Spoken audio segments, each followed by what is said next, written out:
Welcome to the Dr. Leadership Show, where we take a look at how you approach your work and personal life and how we can make the most out of both of them. A weekly get-together where we get real about self-improvement and development as we all make this not-so-easy journey through life. Our discussions will cover ideas and concepts from how to grow your career to how to lead your family towards prosperity and happiness. We don't pretend to know it all, and the doctor is the first to be vulnerable, discussing his own weaknesses, both past and present. This is about growing together and having some fun while we discuss what is happening in the crazy world we live in and how to make the most of it. Let's strive for awesome together. Let's get after it. Hey everybody, welcome to another edition of the Dr. Leadership Podcast. Hope you're having an awesome day. It's a wonderful weekend here in the Midwest in the Des Moines, Iowa. Hey, note to everybody out there, the S's are silent in Des Moines.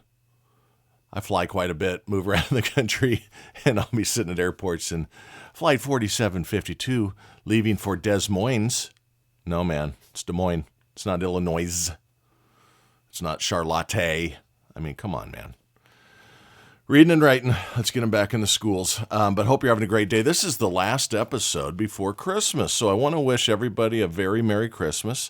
Those of you that are celebrating Hanukkah, I want to wish you a happy Hanukkah. Those that are celebrating Ramadan or any other holiday this time of year, I hope your family is safe, healthy, and that you're enjoying the time with friends and family. Hug the loved ones. Help each other out. Be kind. It's a tough world out there, so it's important to celebrate these times of year. I love this time of year. It's just great to see people and spend good quality time with them. My wife's family is going to be spending the holidays with us this year. Very excited about that, and I truly mean that. I'm very, very fortunate in my in-laws, and I feel my wife is too. So hopefully you can get along, and just don't bring up those topics at the turkey table that get things off kilter. It's time to be understanding of all and count on our blessings. So remember the ultimate sacrifice by who we're celebrating on 25th of December. So today's episode, I want to talk a little bit about in life, you don't need constant validation. And I've read a couple articles, heard a great sermon this morning too. It's funny, I'd already written this thing out, and my wife and I were on a walk with my dog, who is celebrating her third birthday today.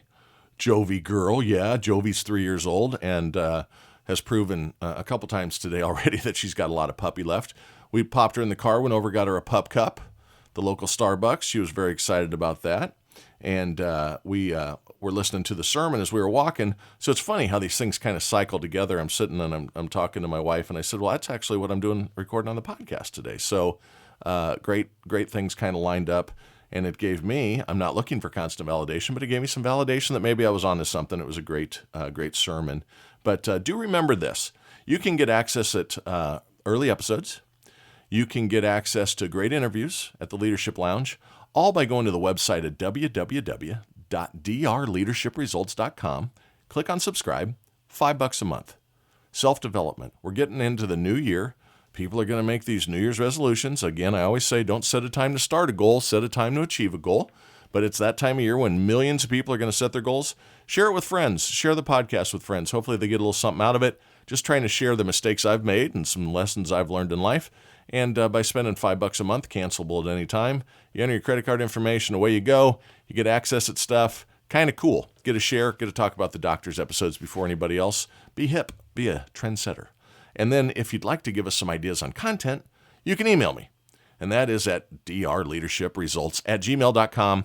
And we've had a couple of really good recommendations. Did one a couple of weeks ago on mental toughness. Got a lot of positive feedback on that. I want to thank the gentleman that gave that recommendation as well. But today we're talking about life and this search for constant validation and how society has really morphed our minds to a very, very bad place. And in life and society today, many, many people, millions and millions, are so caught up in the desire to be validated constantly, to be seen in a certain light. What I'm talking about here are those people that want to show others that they are successful, or at least viewed as successful.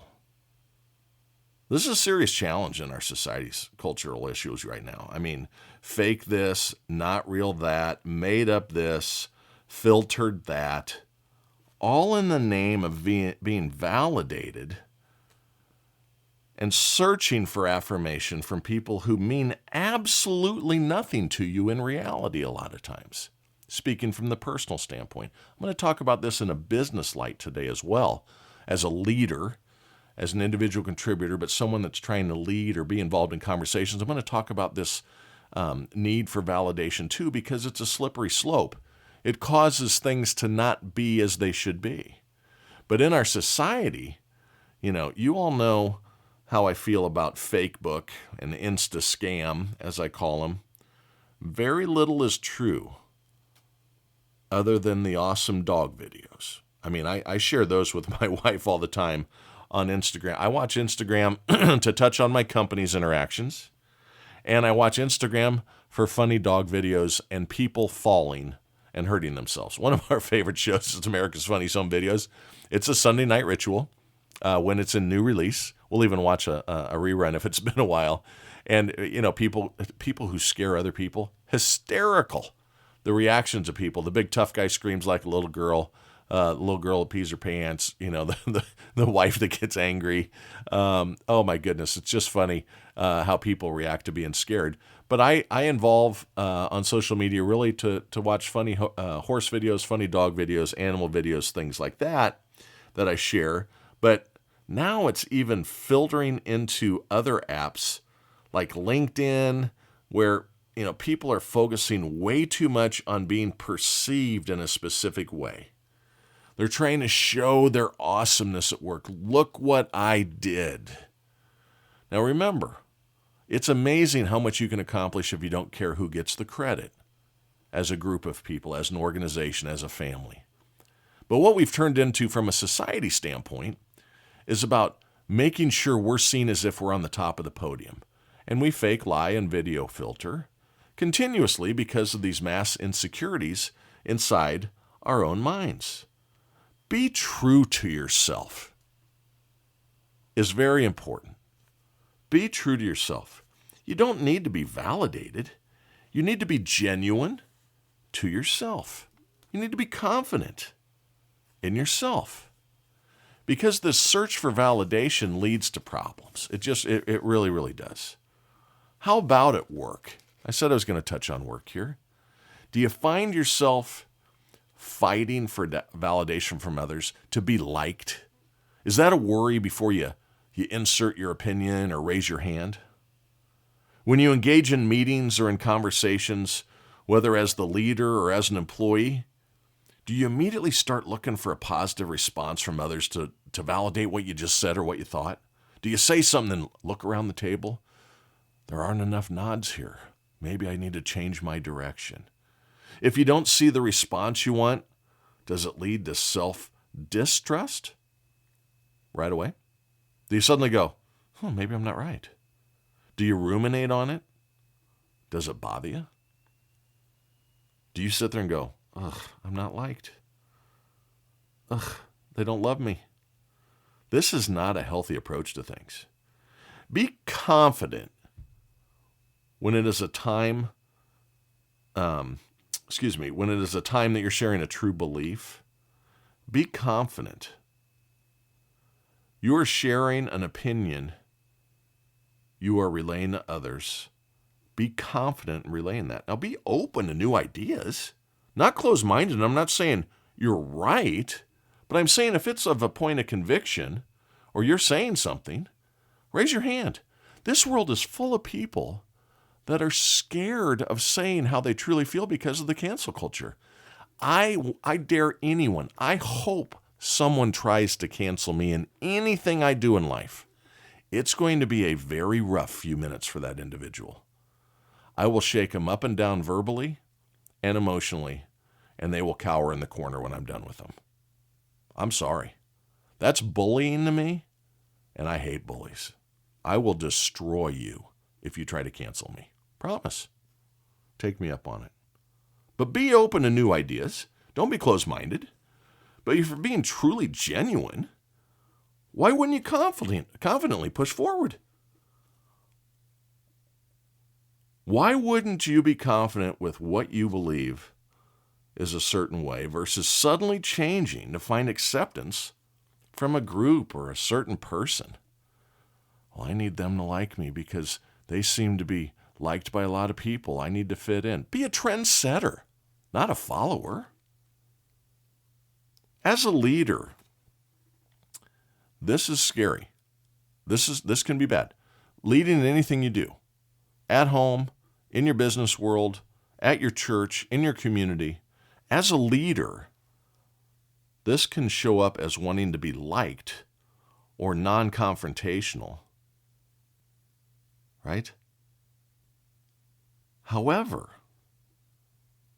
study after study of employees shows they want direct feedback.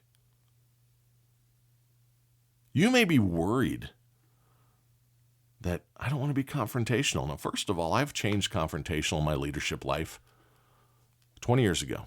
It's carefrontation. If I'm giving someone new direction, I'm doing it because I care for them. I want them to be more successful. Hey, Susie, don't do it that way any longer. Here's why. Here's the value in not doing it that way. That's not confrontational. I'm not telling Susie she sucks. I'm saying, Susie, I learned this one time. I'm sharing it with you. I'm carefrontating with you to give you a better outlook. Employees in study after study after study have shown they want direct feedback. Life is about discourse, different ideas, backed up by examples and reasoning. However, today everyone wants to be seen a certain way. It's very sad. Very, very sad.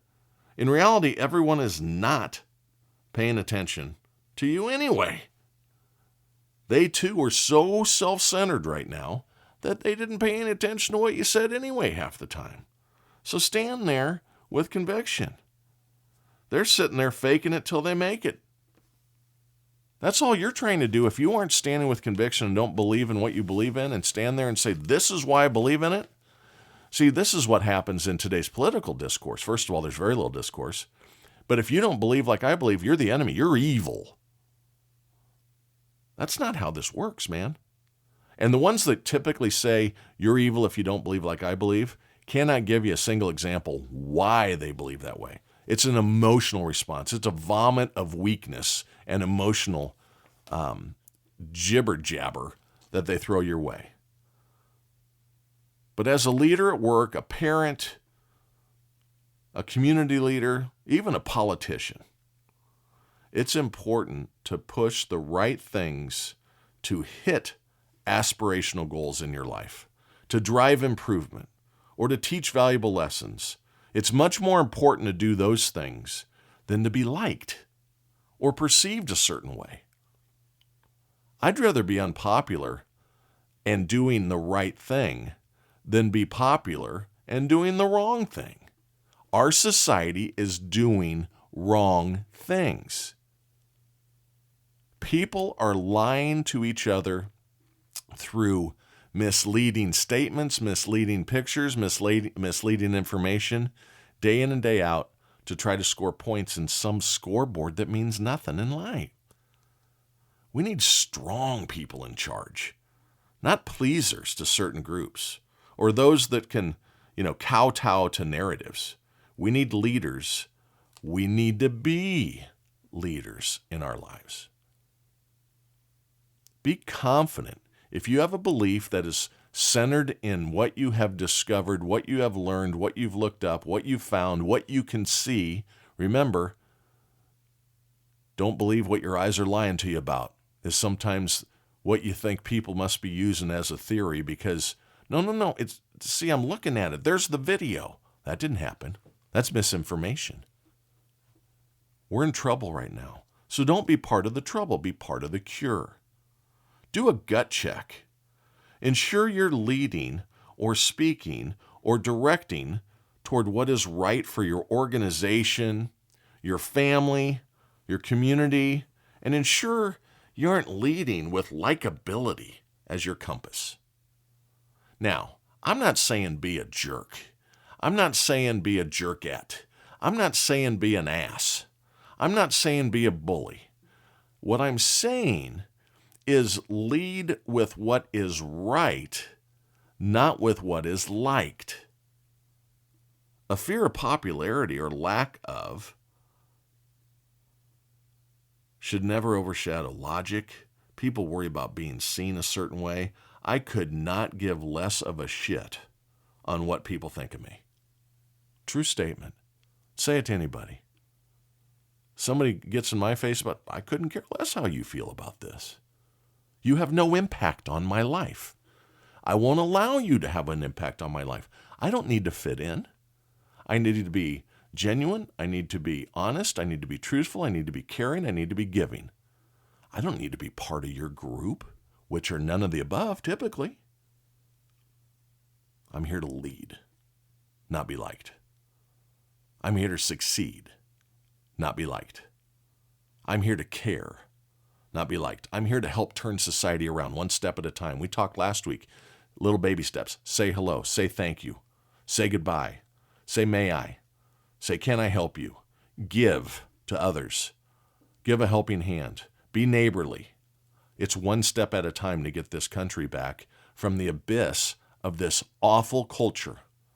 No respect for life, young kids killing each other, no respect for each other, all about me, free this, free that, nobody wants to work hard. It's awful. Everybody wants to be an influencer. I always throw open my mouth a little bit when I say the word.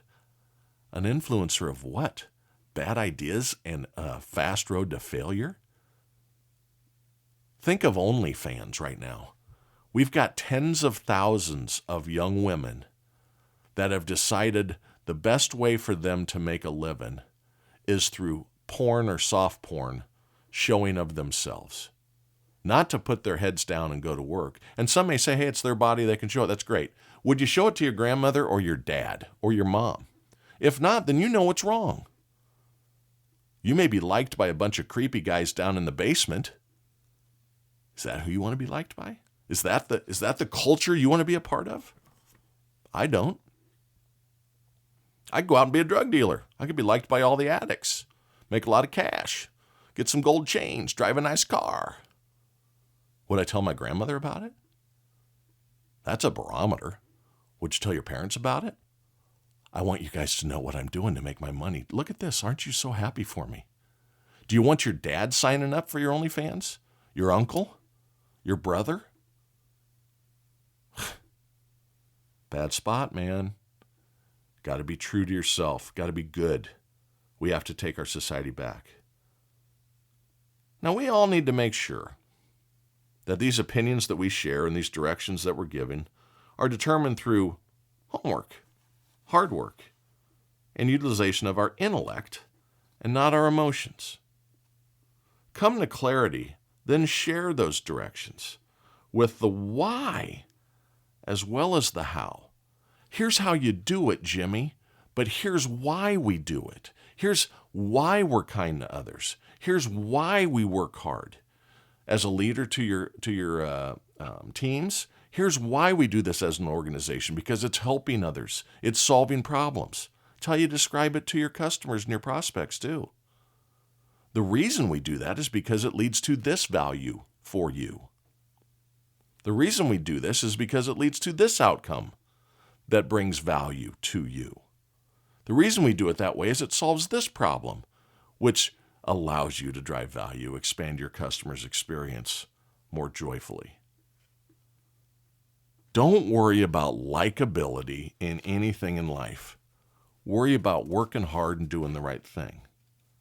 Now, a way you can test this is what they call the so what theory, or the so what approach. So what if the decision isn't popular? It's like when people say, well, I'm offended. So what? Nothing happens when you're offended. Move on. Don't watch that show. Don't go to that comedian. Don't participate in that organization. You don't get to compel others to only think like you. You don't have a good why. So what if it's not popular? So what if it isn't perfect or meet every intention? I use this statement a lot. I used it this week. We're planning this big training event. Going to bring 200 people into my Boulder facility in January, February, and March. I'm basically going to be living on a cot out there, and I can't wait to see my 200 direct sellers all come in and be a part of this thing. Don't let great get in the way of good. We're planning this event, and all the people that are helping me plan are going, we need to do this, and we also need to do that. Hey, I wish we had unlimited budget. I wish we had 10 days instead of 3 with each. I wish. So we can't let great get in the way of good. We're going to have a very good event. We can't cover everything at once. So what if it isn't perfect? So what if every intention is not met? Because the next one is, so what if I have to change course later? So what, again, is an okay term? You can adjust. You can fine-tune as you move forward.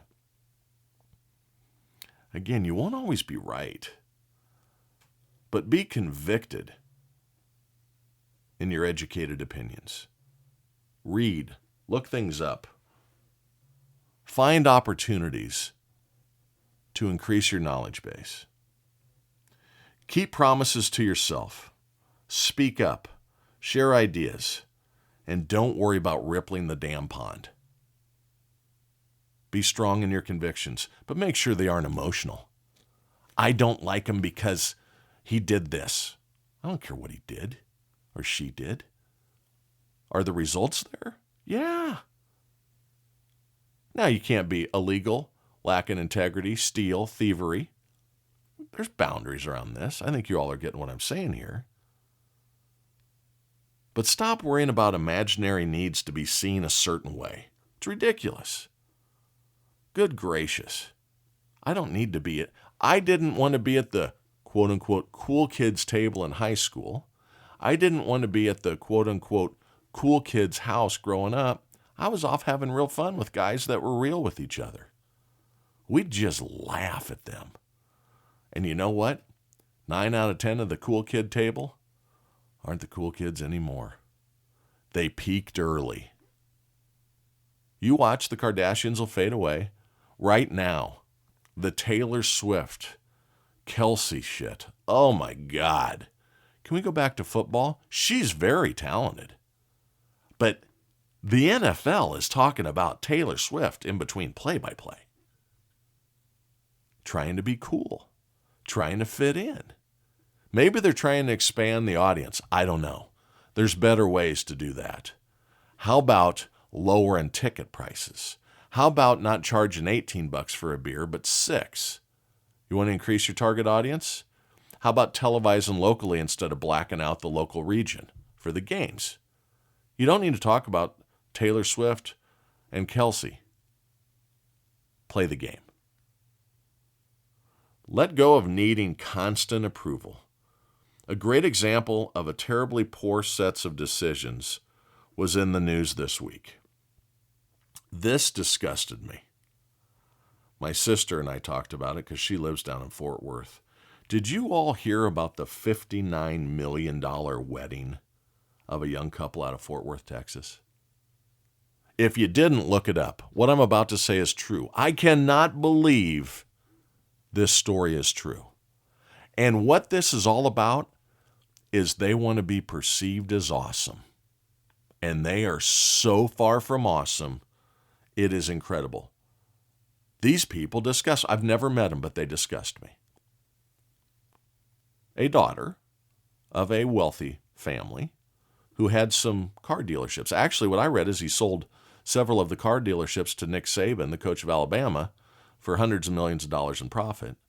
But they flew over into Europe somewhere, and the estimates with the flowers and where they held it and the entertainment they had and the gifts for each person, they hired their own 787 planes to fly 400 guests across the pond, put them up at $3,000 a night hotels. They spent $59 million on a wedding.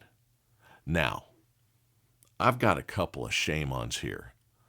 Shame on any parent that thinks that their daughter or son is that damn special. I understand the desire to have a nice wedding. I do. A good thing that is happening is this $30 and $40 and $50,000 weddings are kind of the way of the past. I like having family together. I like a good time. But is it really a good example or smart to spend $35,000 or $40,000 on a 4-hour event? That 58% of the time, unfortunately, ends up breaking apart.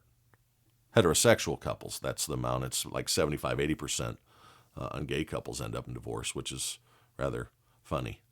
But is it really worth that? And why is it that you do that? So the second person that's just discussing this is the daughter that let it happen. I mean, when do you say, oh, Mom, Dad, come on, I don't need $5 million worth of flowers. They were walking up this staircase and there's billions of flowers just all over everything that die the next day. What is this? The daughter actually allowed it to happen. So she shared it all over TikTok. You know why? Look at me. Look at me. I'm famous. I'm awesome. I want to hear all the comments that I wish someday I could have a wedding like that. Don't wish for things like that. That's a bad wish. Wish that someday you're affluent enough or have enough wealth to help people that are less fortunate, to make an impact on someone that will never have a wedding like that, will never have anything past maybe going to the courthouse and the judge signing the piece of paper. Now, the other part of this story that gets just nuts, where the parents and the daughter were so focused on being appreciated by others or seen as awesome, the groom, several months ago, there was a domestic disturbance. The police show up. The groom comes outside and starts shooting a gun at responding officers. And the parents of the daughter allowed the wedding to go through. And the daughter agreed to stay getting married with him. And they agreed to spend $59 million on it. Now, how in the wrong and worrying about being liked or being about seen some way in their social circles are they? These are people that I would laugh at in their face and walk away and say, I'm sorry. I'm really, really sorry for you. I feel sorry for you. That's what I'd say to them. Because their narcissism and their self-absorption would probably make their head blow up. But I would literally say, I am so sorry. What do you mean? I'm super well. Yeah, but you're even dumber. You're the dumbest person I've ever met, is what you are. The entire family is the dumbest I've ever met. Now, cherry on top, the groom is offered a plea deal and had it before he left for the wedding. So the parents and the bride knew about it. 25 years. Tried to murder police officers. 25 years. Said nope. So he is facing life in prison. Now here's what's going to happen. Mark my words. He's going to walk. Because somewhere in our society, in the court systems, which we know is not equally weighted, he's going to take money to make this thing go away. A technicality is going to come out. The fact of the matter is we have two families that are absolute ignoramuses, that are concentrated on the wrong things in life, spent $59 million on a wedding. If you want to be lavish, spend $1 million on a wedding and give $58 million to the homeless. You could feed the hungry in all of Fort Worth for years with that money. You want to be perceived as great? How about that, Skippy? It's sad. So look around you. Don't buy into this cool. Don't like things on Fakebook and Instascam that are crap like that. How insecure are the parents that agrees to pay? Plus, how awful is the daughter who expect this to be paid for? I know a couple who attended this event. Not close. They're close friends with my siblings, with my sister, and her husband live in Fort Worth. They said it was the overindulgence was absolutely disgusting. Why go? I mean, unfortunately, they probably wanted to be seen as part of the cool kids too. See, that disease spreads. We need to cure it, not spread it. The only desired outcome out of that whole mess was to be seen as important or influential, etc. What a disgusting group of human beings. I'm sorry. The daughter shared it all over TikTok for affirmation. How utterly sad. I feel sorry for the families. I feel sorry they're so insecure. I'm sorry they're so utterly stupid. I'm really sorry that the wheels are going to come off. There is a 100% chance this marriage will fail because you have two self-absorbed and only about how they are seen people involved. It's not going to end well. You can't put two positives in the same room, man. You got to have opposites attract here a little bit. These people are all about themselves all over. Prison. Inability to uphold the facade. Narcissism. Absolutely gross. This is going to break down. Our society is sick.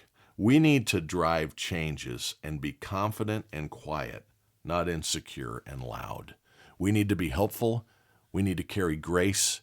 We need to understand that don't do what is popular. Do what is right. Be safe. Don't hurt others with that. Be willing to change your ideas and what you believe based on fact and not emotion. But right now, we have a problem. And people are so damn worried in life about constant validation. Stop it. And the reason you need to stop it is I know deep down inside, you're awesome. Keep that shit up. Talk next week.